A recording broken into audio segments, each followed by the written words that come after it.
Again, good to see everyone here tonight.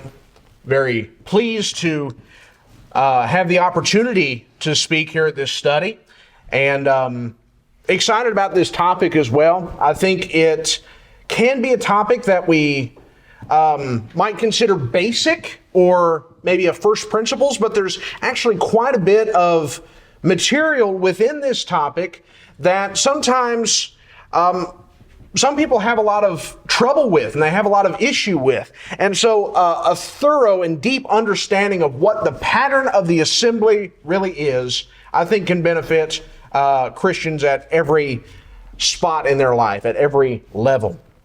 For an introduction, we're looking at Hebrews chapter 10, verses 24 through 25.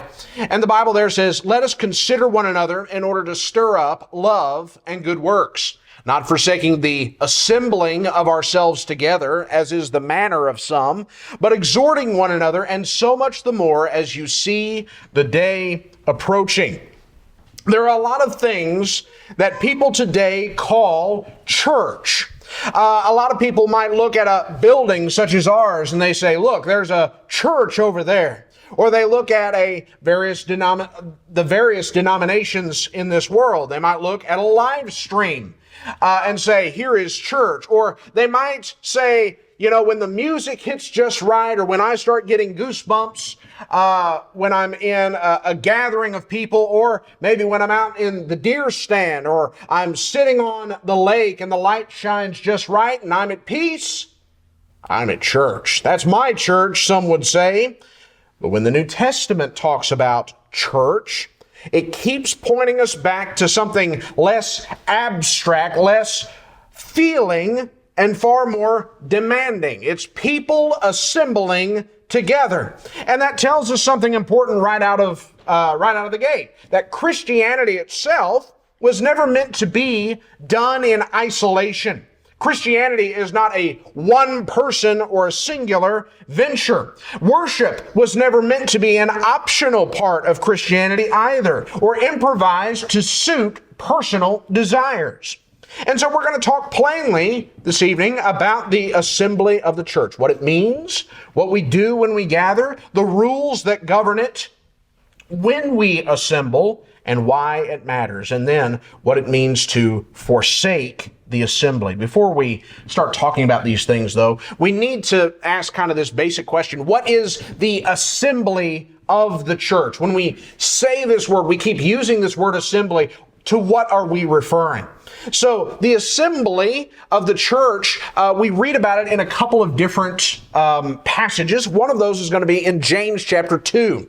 In verses 2 through 4, it says there, "For if there should come into your assembly a man with gold rings and fine apparel, and there should also come in a poor man in filthy clothes, and you pay attention to the one wearing the fine clothes, and say to him, 'You sit here in a good place,' and say to the poor man, 'You stand there,' or 'Sit here at my footstool.' Have you not shown partiality among yourselves and become judges with evil thoughts?"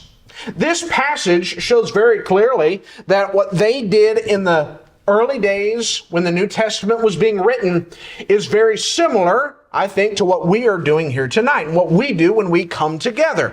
There is a assembly that happens. What does that word assembly mean? Well, here in this passage, it's the word synagogue, and that means an assembled group or worshipers or members of such a group. Assembly or congregation, according to Loanida.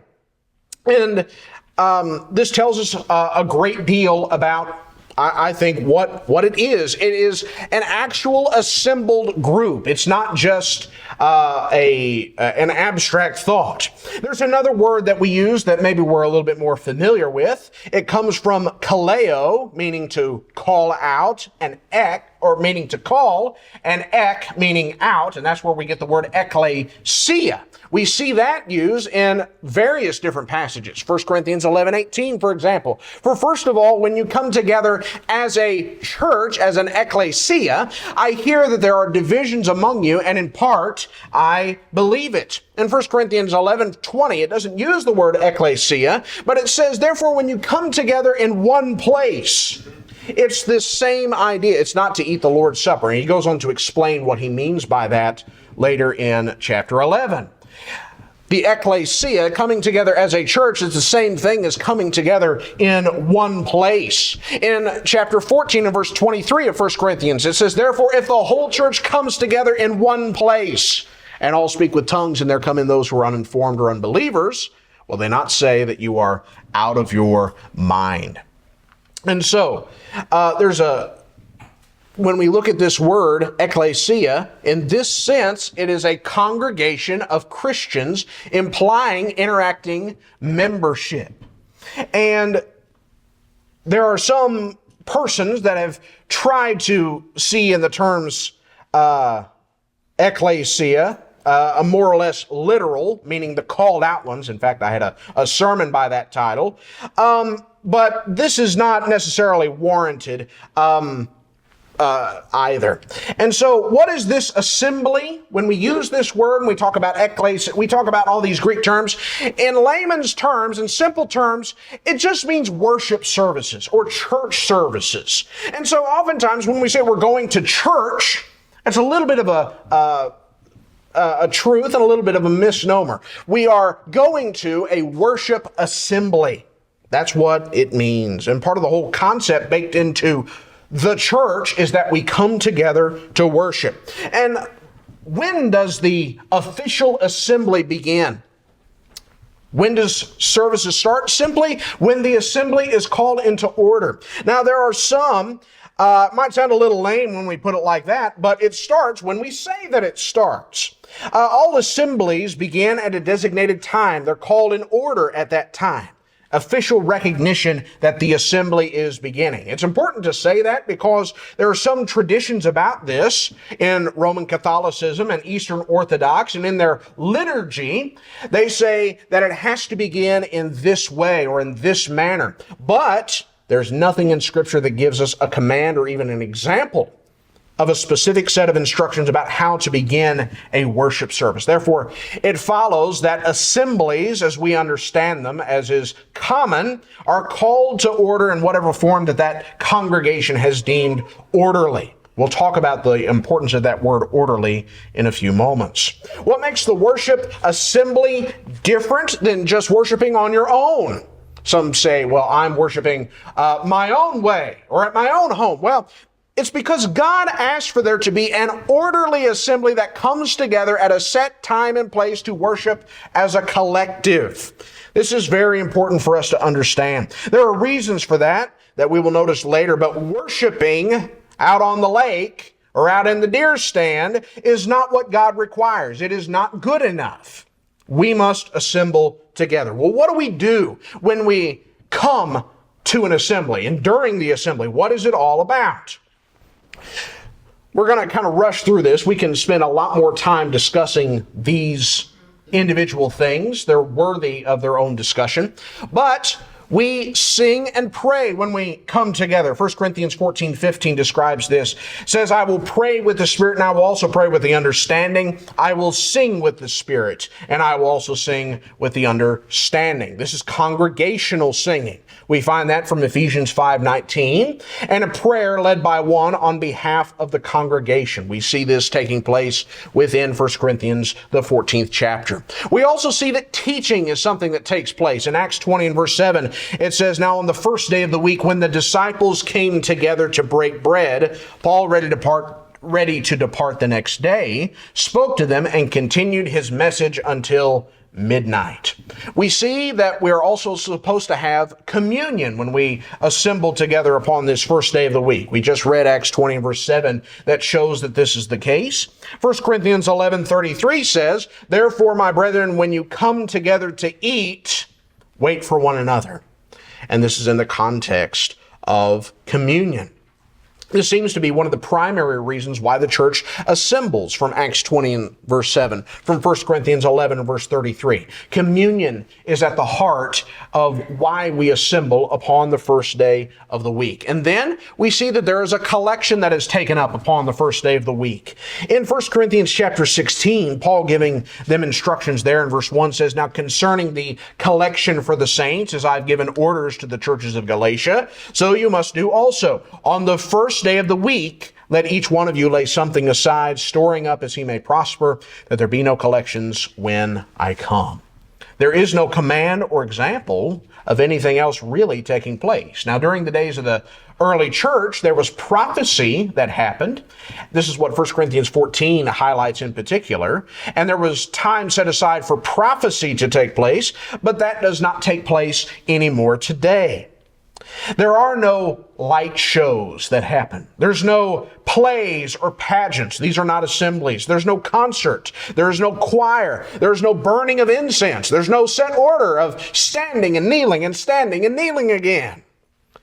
We only do it here, the standing and the sitting down out of tradition, and other places do it differently. I can assure you of that.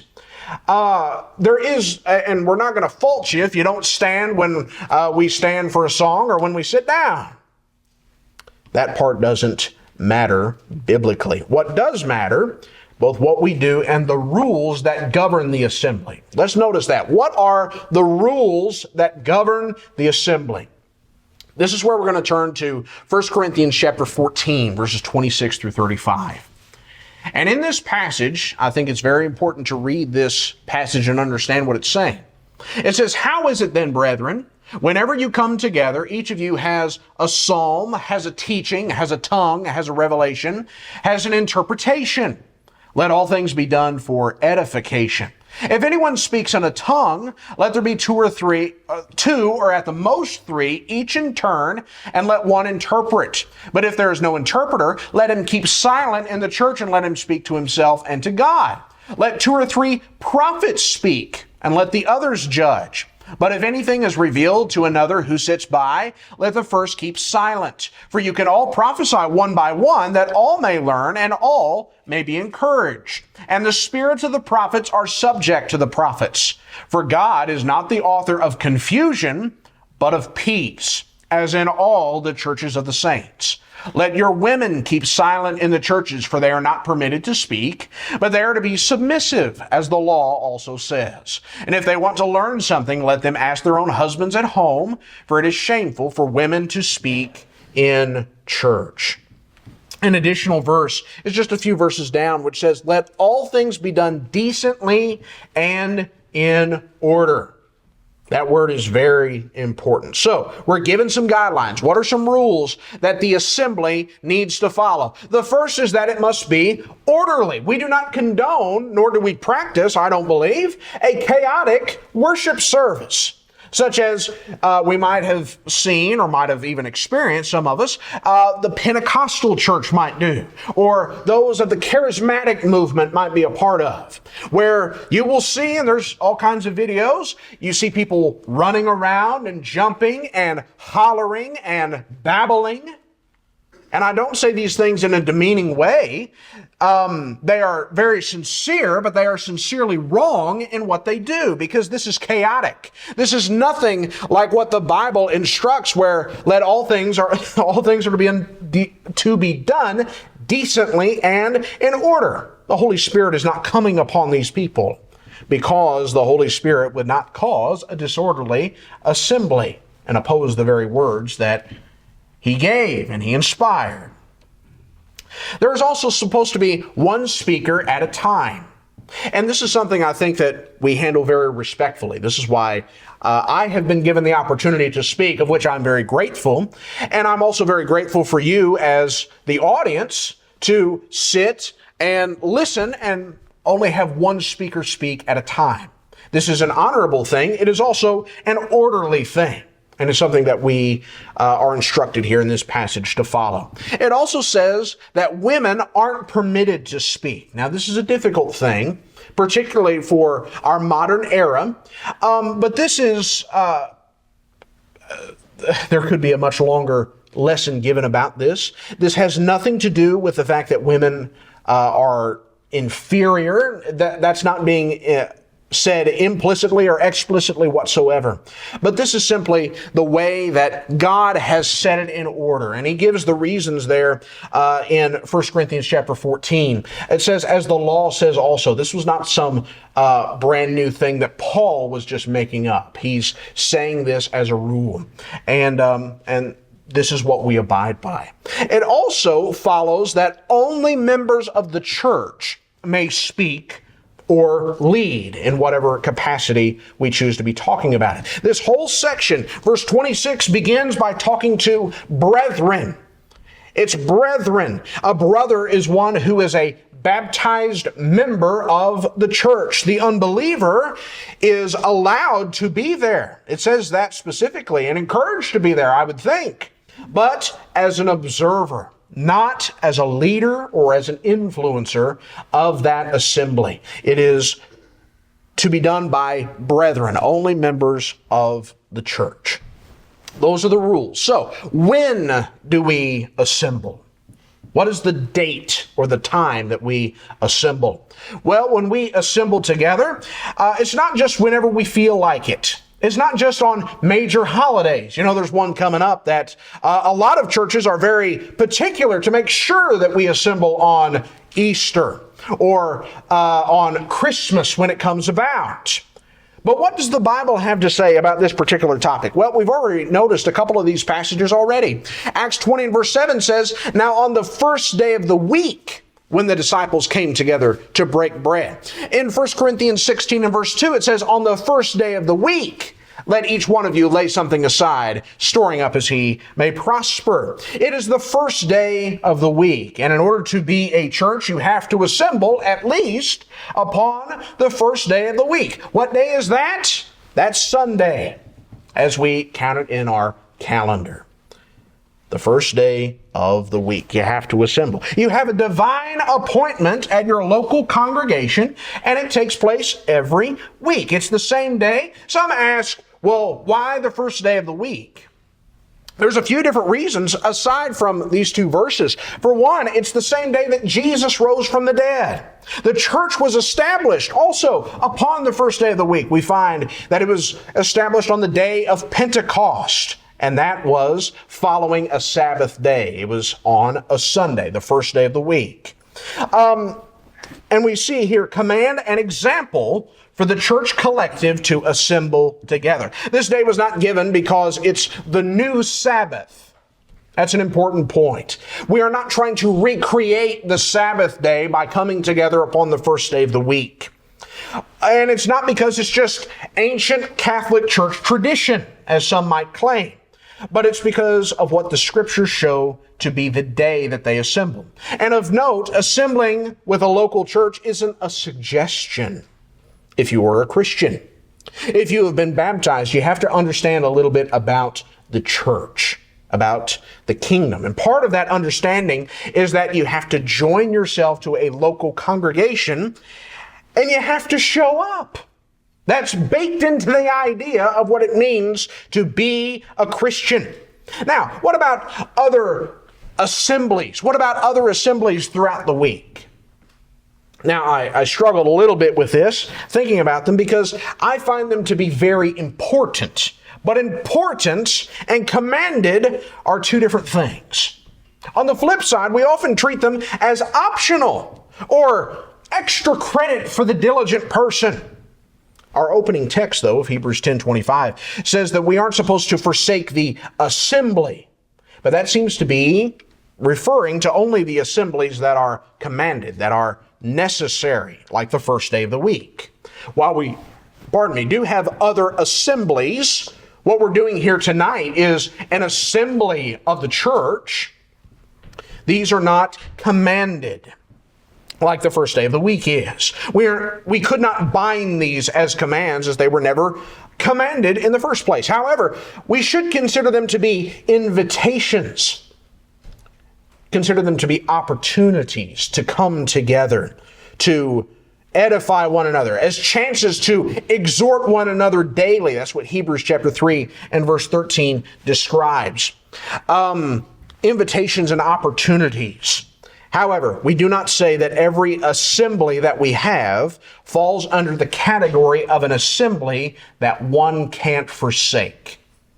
That would be upon the first day of the week, when we come together to break bread, as Acts 20 and verse 7 describes them doing. So let's talk for a moment about forsaking the assembly. What does this mean? When we talk about what it means to forsake the assembly, Again, Hebrews 10:25 says, not forsaking the assembling of ourselves together, as is the manner of some, but exhorting one another, and so much the more as you see the day approaching. And additionally, 1 Corinthians 14:23 that we've read before, therefore, if the whole church comes together in one place, that phrase is what we are focusing on. We are instructed in the positive that the whole church is supposed to come together in one place. In the negative, we are instructed that we are not to forsake the assembly of ourselves together. In short, come to church good, not come to church bad. As simply as I can put it. But what exactly does it mean to forsake? A lot of people try to hinge on that word and try to turn it into something that might be a little bit different. So what does that word forsake mean? This is where people start talking about how missing one service, missing one Sunday, that's not forsaking. They might say things like, forsaking means permanently abandoning, not just missing sometimes. Or they might say, forsaking is an attitude. It's how you feel about a thing. And I'm not forsaking in my attitude. I just didn't attend. Or I haven't forsaken the assembly. I just assemble differently than you do. Well, the word in the Greek is ekatalepto, and it means to cease from an activity which has gone on for some time. To cease, to stop, or to forsake. Now, what's interesting is that forsaking does not have to mean a total abandonment or to never come back again. In this context, it doesn't mean you've stopped coming to church forevermore. How do we know that? Because forsaking is something that you can be in the habit of doing. It says in this passage in Hebrews 10:25 that it was the manner of some. Other translations say that it was the habit of some. That's the Greek word ethos, meaning a habit, something that you do continually. And so it can't be a one-time thing if you can be in the habit of doing it. So if I'm in the habit of forsaking, that means that I often abandon the assembly. What is the assembly? When we come together in one place. And so to abandon or forsake the assembly can be a singular event or it can be a habitual event. It was the manner of some, and we are not to do it at all. But not every case of missing an assembly is abandonment. Not every case of missing is forsaking. There are reasons that are usually accepted or that we have an understanding for why a person might not be able to attend a church service, and in particular, a Sunday morning. Let's talk about possible exceptions. Some possible exceptions might be this: if you are sick or if you are injured. Now, this can be very wide-ranging, obviously, right? If you're sick or injured. Now, a lot of people might say, well, I have this hangnail and it's just been bothering me all day and I just don't feel like going to church. Well, that's technically an injury. A good rule of thumb is this one. I heard it a long time ago, and I think it's very wise. And it's this: if you would go to work feeling this way, then you can go to church. If you can go to work, you can go to church. Now, a lot of people, they'll go to work for just about anything. They maybe have to drag themselves by their arms and army crawl into work, and they'll still show up, but they start feeling a little under the weather, and they say, well, I can't possibly go to church. That's where we start seeing through some of the excuses. An excuse, I heard at one time, is the skin of a reason stuffed with a lie. That's what an excuse is. It sounds good until you start digging into it a little bit.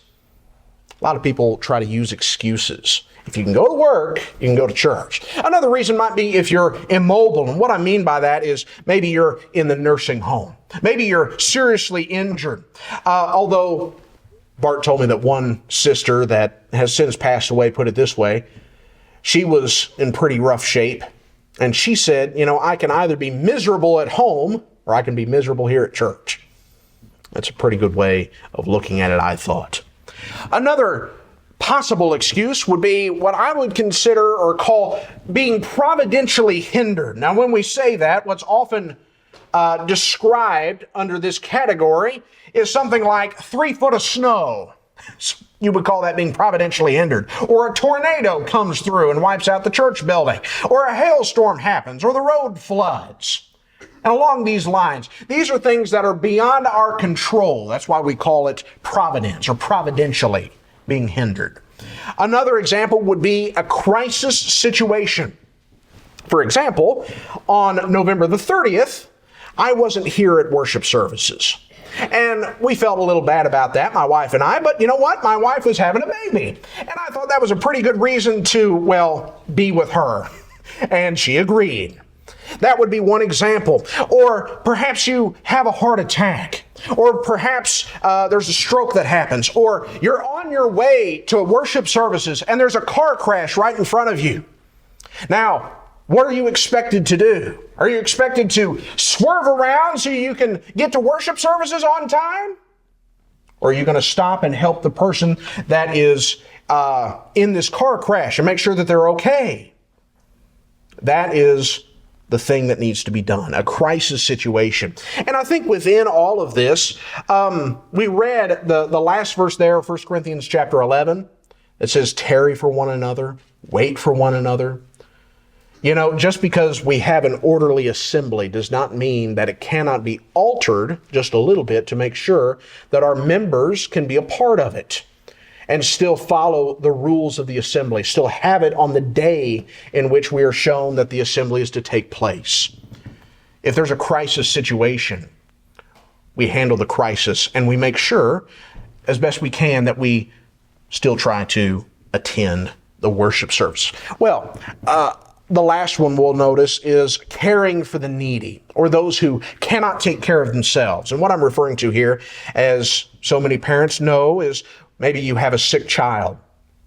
They can't stay home by themselves. They need someone to take care of them. And so many a father and many a mother has missed a worship service in order to take care of the needy. Or perhaps for a dependent adult, someone who just had a major surgery or a serious illness or these things. These could be possible exceptions. And I'm not saying them tonight as rules. If you were to press me on them a little bit, I may fold. But I think we've seen situations, and I think these are logical. These are understandable. Too often, though, we hear wild excuses that hold no weight whatsoever. I'm tired is not a reason to not come to worship services. Or family's coming over, not a reason. Work called and I have to go in. No. Overtime, my dog is sick. The sports game was on, whatever sports game that was. I had concert tickets, or this is my only day off. And I just had to sleep in till 11 o'clock. Or the kids were just too crazy this morning. Or I stayed up too late. Or it was raining and I don't like to drive in the rain. There was a chance of snow later in the week. I couldn't risk it. Believe me, I've heard them all. So have you probably. Some of them are a little silly. Some are legit. And I have a tendency to slip into a little sarcasm. I admit that. But I do think that some of this is born out of people not fully understanding and appreciating what the assembly is really all about. The assembly is a divinely appointed time for the church to come together. You already have plans on Sunday. You already have something in your calendar that was put there the moment that you came up out of the water and you joined yourself to the church, when you were added to the church, as Acts 2:47 describes. Your Sundays were filled. God said that His church is to assemble together. Now, some may point to the Old Testament exception on the Sabbath, that if the ox fell in the ditch, you had the exception that you could get the ox out of the ditch and break the Sabbath law. But as Linwood Smith put it one time, and I think he had it right here, if I had an ox that fell in the ditch every Sabbath day, I'd either fill in the ditch or sell the ox. And there's a lot of truth to that. Some might point to, well, my job requires me to be there every Sunday or most Sundays. I have all of these obligations that have to happen on Sunday. This is where you either sell the ox or you fill in the ditch. If there's something that's coming between you and God, you and worship services, you and exhorting your brethren, then it's time for sacrifice. And that sacrifice may look bad, and it may feel bad, but it's a sacrifice that is worth taking. And I will also say this. Sometimes we have such a lack of faith on this topic. We think, well, what am I going to do if I have to go find another job? I'll never find a job as good as the one that I have. Sometimes we need to have more faith that if we follow the Lord, that He is going to provide. He always has. We need to have faith in that. And that should be the importance that is placed upon the assembly. Make your exceptions, whatever they may be, very rare and very warranted. As we conclude, we ask why. Why should we assemble? What's the point? You may be asking yourself this as we've talked about all of these various things and put such importance upon it. Why should we assemble in the first place? The first reason that I'm going to offer is that we should assemble because we worship God collectively. This worship assembly, any worship assembly, is for God's glory. In John chapter 4, verses 23 through 24, it says, "But the hour is coming and now is when the true worshipers will worship the Father in spirit and in truth. For the Father is seeking such to worship Him. God is spirit, and those who worship Him must worship in spirit and in truth." We worship God as a collective, true worshipers in spirit and in truth. We should also assemble because we do it for the unity of the body. Because the body is supposed to come together. We are not doing Christianity. We're not doing life on our own. There isn't a lone wolf mentality in the church. And that's why 1 Corinthians 14:23, we've hammered this home all night. Therefore, if the whole church comes together in one place, the whole church, everyone, we do it because we are all in together. And an additional reason is that we do it for mutual edification, mutual building up of one another. This is Acts 2:42. They continued steadfastly in the apostles' doctrine and fellowship, in the breaking of bread and in prayers. Again, these passages, we've read them several times, but notice something in verse 24. "Let us consider one another in order to stir up love and good works, not forsaking the assembling of ourselves together, as is the manner of some, the habit of some, but exhorting one another, encouraging one another, and so much the more as you see the day approaching." Now, when it says the day, what is that referring to? Exhortation was to increase because there was a day that was coming that they could see approaching. Now, it could be referring to Sunday itself, the first day of the week. I've thought that. But most commentators believe that it's referring to an event that has yet to happen, that's in the future, because of the phrase, the day of the Lord. And this is often referred to in various passages. And in the context of Hebrews chapter 10, verse 23, for example, talks about holding fast the confession of our hope. And the verses following, verse 26, following through, talk about the judgment and reward and an enduring possession in heaven and a quotation of a prophecy about the Lord coming in a little while. This seems to be pointing to the day of judgment. There are other passages that talk about the day of the Lord being at hand and looking out for it, like Philippians 4 and verse 5, or James chapter 5, verses 8 through 9, or Romans 13 and verse 12. Now, if that is the meaning here, it is a little ambiguous, I will admit that. But the instruction is that the assembly was and is an important part of encouraging our brethren to be in a prepared state to meet the Lord in the air upon His return. We assemble together upon the first day of the week to make sure that we are ready for whenever the Lord comes back. If that's the meaning, I think it's a very powerful meaning.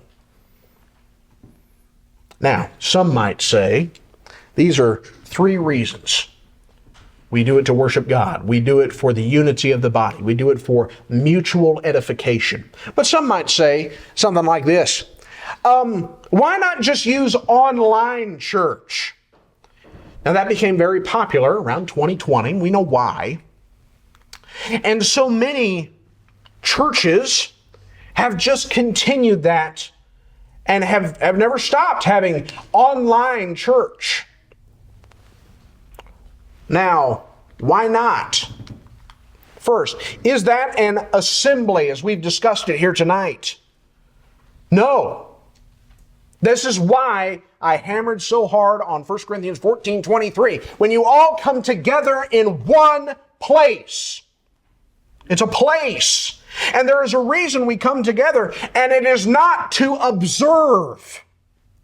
We stir one another up to love and good works. When we worship, you are not an observer. You are a participant.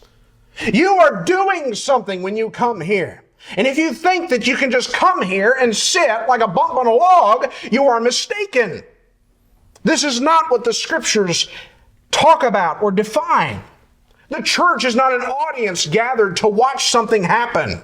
The church is a body gathered to do something together. Online church is frankly an oxymoron. It does not meet the qualifications for what a church really is. Some might say, well, why do I have to come every Sunday? Every single one? Are you serious? Well, the disciples gathered together upon the first day of the week. Now, which first day of the week was that? It's whenever the first day of the week rolled around. And there's one every week. So far as I've counted my entire life, the first day of the week is the day that we go to church. Someone else might say, can't I just go to just any old church out there, or maybe any old Church of Christ that has Church of Christ on the sign? The answer is no. Why? Because not every church, or even churches of Christ, get the assembly right. There are commands by God, or these are commands by God, and to attend somewhere where they get it wrong just to say that you went to church, that is a major violation. It is indeed. And then the fourth thing, someone might say, it says, well, what if I don't get very much out of it? When I go to that church down there, it's just a terrible experience for me. I feel discouraged, and, nobody's very nice. Well, there are things that you can do to get more out of it, while that you might currently be doing, like taking notes or maybe writing down ideas, thinking of questions to ask the speaker, improving your own thoughts during singing, prayer, communion, the things that you are a participant in. But at the end of the day, worship isn't really about you. We're supposed to get things out of it, and all things are supposed to be done for edification. But if you're struggling with your why, remember that you were doing it for God and you're doing it for others. That's your reason. And imagine if our mindset shifted from what can I get out of things to what can I encourage others with? And if everyone was worried about the encouragement of others, everyone would definitely get something out of worship services. So, in conclusion, this evening, when we step back and look at everything that the New Testament teaches about the assembly, several clear things rise to the surface. First, the assembly of the church is a real gathering. It's not an abstract idea. It is a people who come together. Christianity was never designed to be lived alone. And from the very meaning of the word church to the repeated phrase, when you come together, the pattern assumes a real gathering of people. Second is that the assembly has God-given purpose. When Christians gather, we worship God. We remember Christ in the Lord's Supper. We pray, we sing, we give, and we learn. These are not random traditions. They are the simple acts of worship that God asks his people to do together. The third is that the assembly is governed by order and reverence. God's not the author of confusion. That's what we read in 1 Corinthians 14. And the gathering of the church is meant to be orderly and edifying and respectful of the rules and instructions that God has given. And fourth, the assembly is regular and intentional. The early church gathered on the first day of the week. They didn't gather when it was convenient.